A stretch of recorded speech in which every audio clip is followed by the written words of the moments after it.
وقت بہت قیمتی ہے، ایک ایک لمحہ قیمتی ہے، اور ایک ایک حرف کے پڑھنے پر اللہ تعالیٰ 70 نیکیاں عطا فرما رہے ہیں۔ تو اس کے لیے ہم اپنا شیڈول ابھی سے تیار کر لیں کہ مجھے قرآن کی تلاوت کرنا ہے، کتنے قرآن پڑھنا ہے۔ جن کو اچھا پڑھنا آتا ہے وہ ارادہ کر لیں کہ مجھے 10 قرآن پڑھنا ہے انشاءاللہ، اور کم سے کم 3 قرآن بھی مکمل کرو۔ پہلے سے انسان ٹارگٹ بنا لیتا ہے اور پہلے سے طے کر لیتا ہے کہ مجھے یہ کرنا ہے، تو انسان کا کرنا آسان ہو جاتا ہے۔ اگر اس نے سوچا نہیں اور پھر منصوبہ اس کے پاس نہیں ہے، پھر پلاننگ اس کے پاس نہیں ہے، تو پھر کچھ نہیں کر سکتا۔ ہم گھر بنانے کا پلان کتنے انجینئروں سے لیتے ہیں۔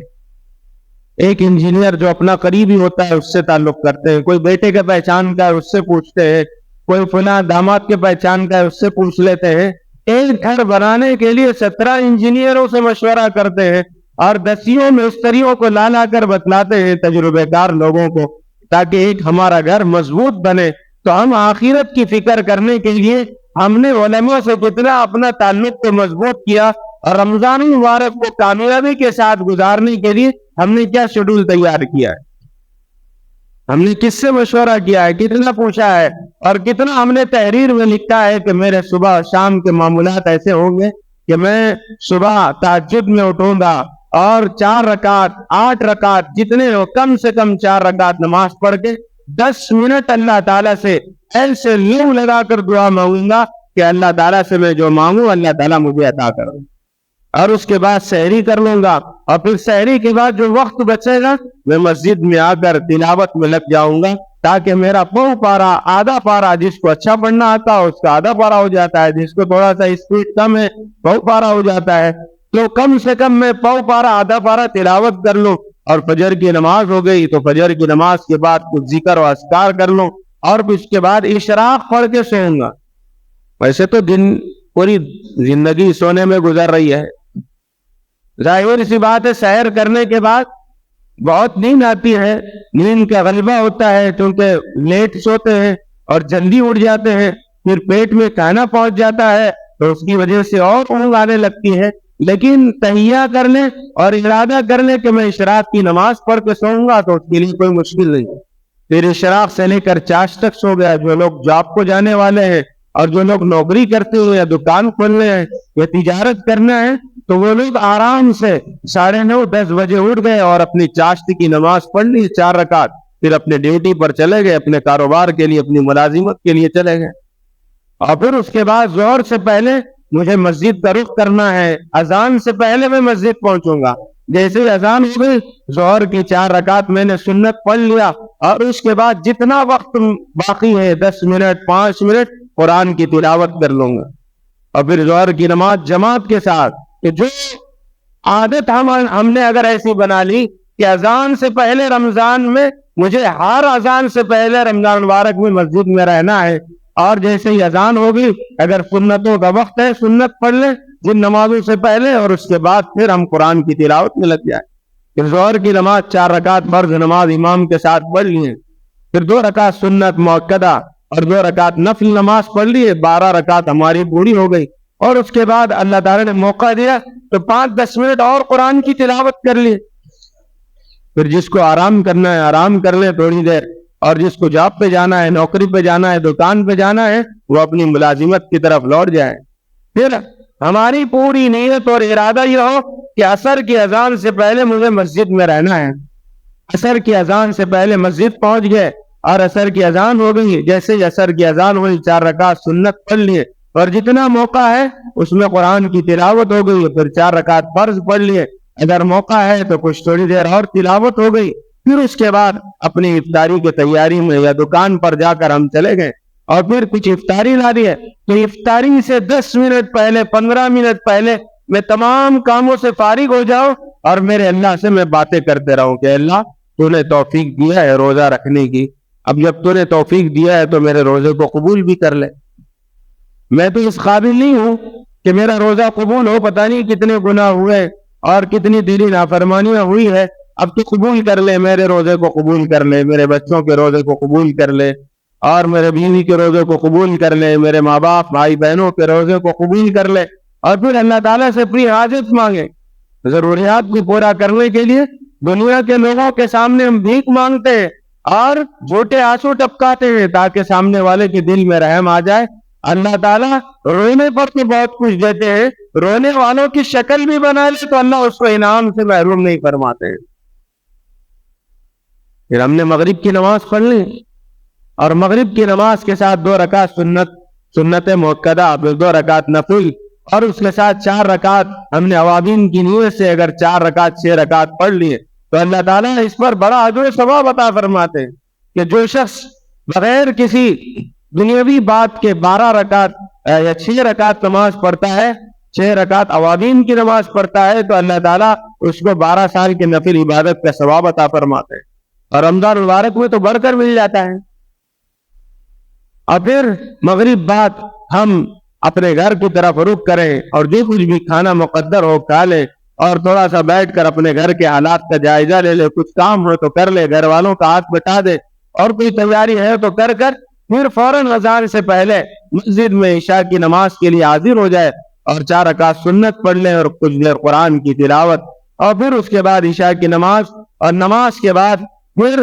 2 رکعت سنت, 2 رکعت نفل اور وتر, اور پھر تراویح ہوتی ہے. اور تراویح کے بعد اللہ تعالیٰ نے اگر استطاعت دی ہے تو کچھ دیر ذکر وغیرہ کر لیں, نہیں ہے تو پھر جا کر آرام کر لیں. اس لیے حضرت امام بخاری رحمۃ اللہ علیہ کے بارے میں لکھتا ہے کہ آپ رمضان مبارک میں رات و دن میں اللہ تعالیٰ کی توفیق سے کم 3 دن میں قرآن مکمل کرتے تھے. اور بعض بزرگوں کا امام اعظم ابو حنیفہ رحمۃ اللہ علیہ کے بارے میں لکھتا ہے کہ روزانہ ایک قرآن مکمل کرتے تھے, روزانہ ایک قرآن. وہی ان کا معمول تھا کہ تلاوت کے ساتھ نوافل اور ذکر و اذکار کے ساتھ قرآن کی تلاوت نوافل میں امام بخاری, امام اعظم ابو حنیفہ رحمۃ اللہ علیہ, اور ایسے ہی امام شافعی رحمۃ اللہ علیہ کے بارے میں لکھا ہے کہ اوابین کی جب 2 رکعت باندھ لیتے تو عشاء تک نماز پڑھتے اور اس میں کئی باروں کی تلاوت کرتے, اور تراویح میں خود تلاوت کرتے, کبھی سنتے, تراویح پڑھتے, پھر تراویح کے بعد وہ تھوڑی دیر چائے میں نوش فرما لیتے, پھر قرآن کی تلاوت میں مشغول ہو جاتے. اتنے بڑے بڑے اللہ والے. حضرت جی الیاس رحمۃ اللہ علیہ کے بارے میں لکھتا ہے کہ روزانہ ایک قرآن پڑھنے کا معمول تھا. حضرت گنگوہی رحمۃ اللہ علیہ روزانہ ایک قرآن پڑھتے تھے. یہ اللہ والے جن کا تعلق اللہ سے مضبوط تھا, جن کی کبھی نمازیں قضا نہیں ہوتی تھی. حضرت مفتی رشید احمد گنگوہی رحمۃ اللہ علیہ کے بارے میں لکھا ہے کہ ایک مرتبہ کسی وجہ سے تکبیر اولیٰ فوت ہو گئی. جو امام صاحب, جو مؤذن صاحب تکبیر کہتے ہیں,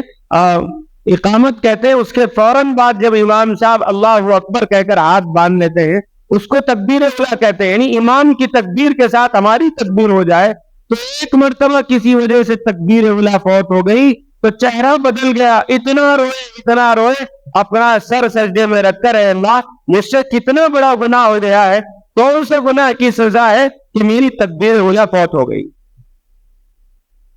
40 سال کے بعد ایک مرتبہ تکبیر اولیٰ فوت ہو گئی.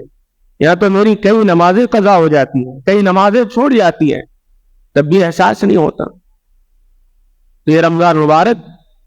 اپنے آپ میں کچھ تبدیلی لانے کے واسطے آ رہا ہے.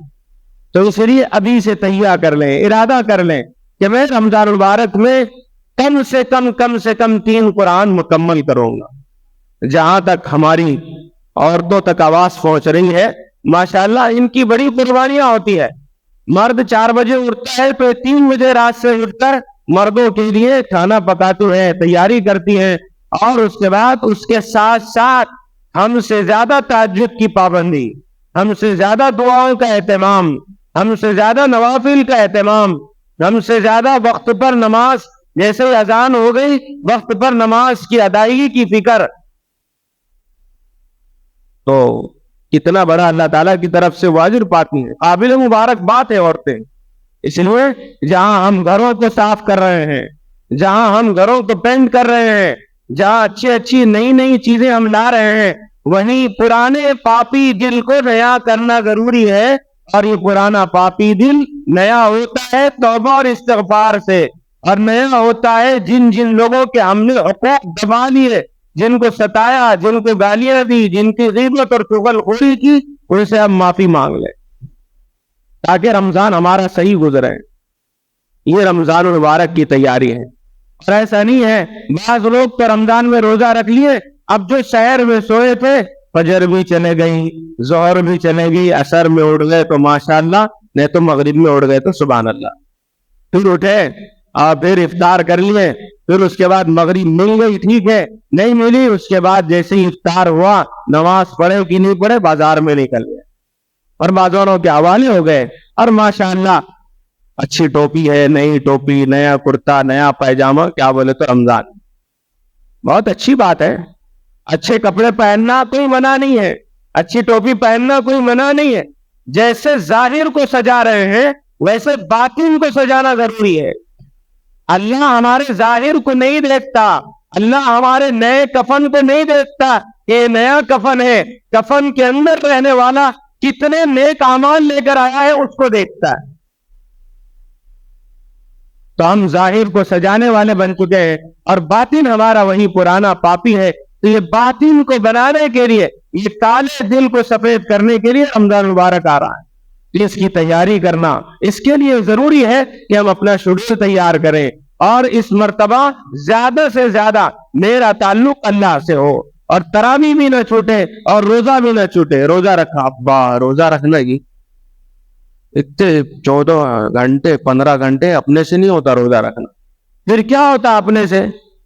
ہم کو شرم کرنی چاہیے کہ ہمارے مسجد اقصیٰ کے لیے لڑنے والے کتنے مسلمان بھائی بہنیں اور چھوٹے چھوٹے بچے 10 دن سے، ایک مہینے سے کھانے کے لیے کھانا نہیں ہے، پینے کے لیے پانی نہیں ہے، بیمار ہو گئے تو دوائیاں نہیں مل رہی ہے، پھر بھی ان سے کہا جا رہا ہے کہ تم کیوں ان سے مقابلہ کر رہے ہو؟ تو کہتے ہیں کہ اللہ کا گھر ان سے لینا ہے، اور اس اللہ کے گھر میں ہم کو عبادت کرنا ہے، اس لیے ہم اللہ کے لیے ان سے مقابلہ کر رہے ہیں۔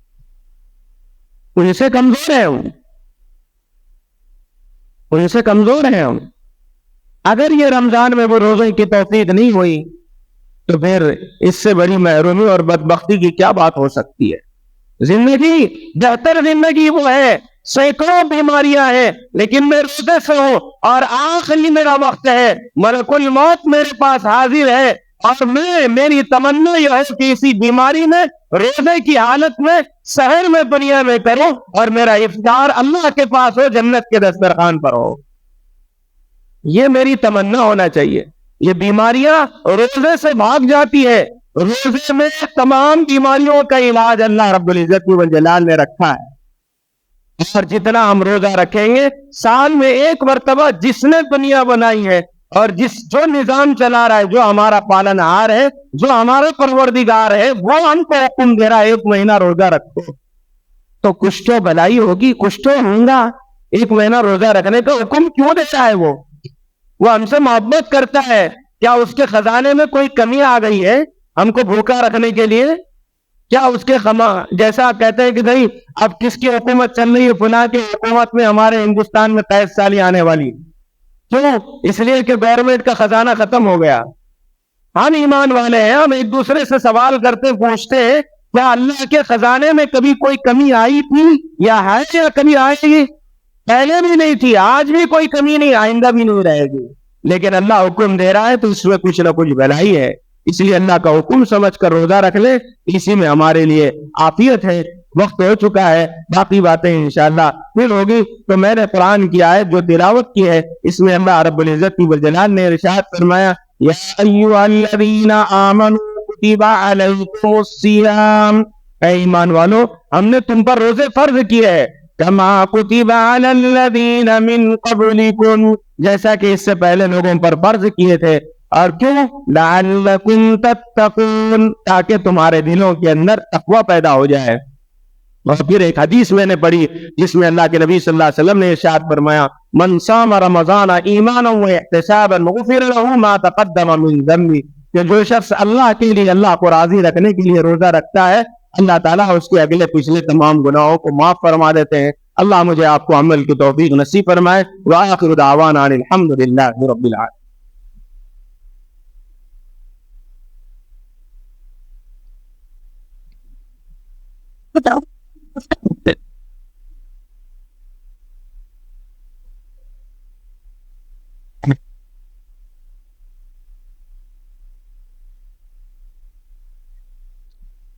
ٹھیک ہے.